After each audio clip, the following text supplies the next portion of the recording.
Le 22 octobre dernier, le corps de Jeannick Dalcourt est retrouvé sur cette piste cyclable à Longueuil. La jeune fille de 23 ans a été battue à mort après avoir été agressée sexuellement, selon des sources policières. 2 jours plus tôt, à moins d'1 kilomètre de là, une autre femme aurait été battue et violée. Je savais beau crier, me débattre, il n'y avait personne pour m'aider. Il étouffait mes cris. À 18h30, le 20 octobre, il fait nuit quand Carole Thomas marche de l'arrêt d'autobus jusqu'à l'Institut de théologie pour la francophonie.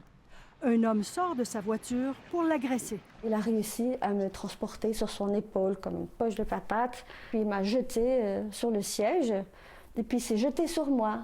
Je me retrouve là, prise avec cet inconnu qui me force dans sa voiture, qui se jette sur moi, qui est très lourd comme une brique sur mon corps.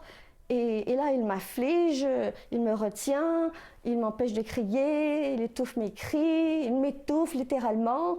L'homme frappe et viole la mère monoparentale pendant plus de 20 minutes, selon elle. Il a refilé son pantalon et tout, il m'a jeté le mien et il a ouvert la portière, il m'a jeté hors de la voiture comme un déchet.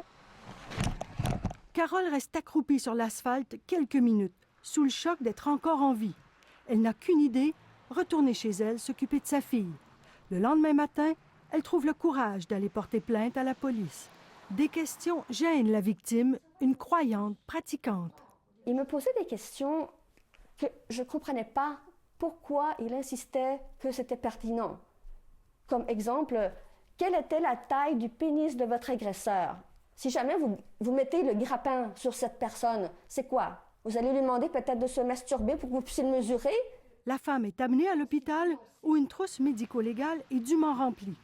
Les blessures sont documentées, un choc post-traumatique diagnostiqué.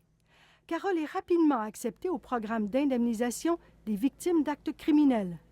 Mais la police de Longueuil ne la rappelle pas pour dresser un portrait robot de son agresseur, comme on lui avait dit qu'on le ferait.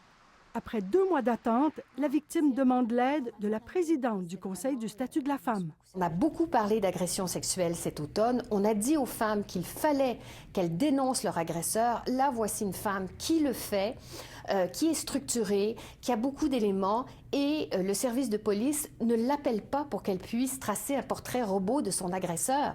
Je ne comprends pas. À la police de Longueuil, on dit ne pas pouvoir commenter officiellement une enquête en cours.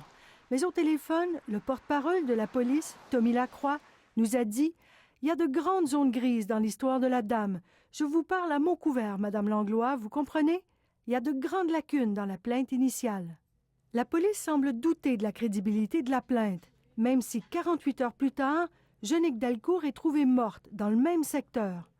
3 mois plus tard, la police de Longueuil n'a toujours pas dressé de portrait robot dans le dossier de Madame Thomas. Je trouve vraiment que ces délais-là, pour des victimes, sont inacceptables parce que c'est une autre forme de victimisation.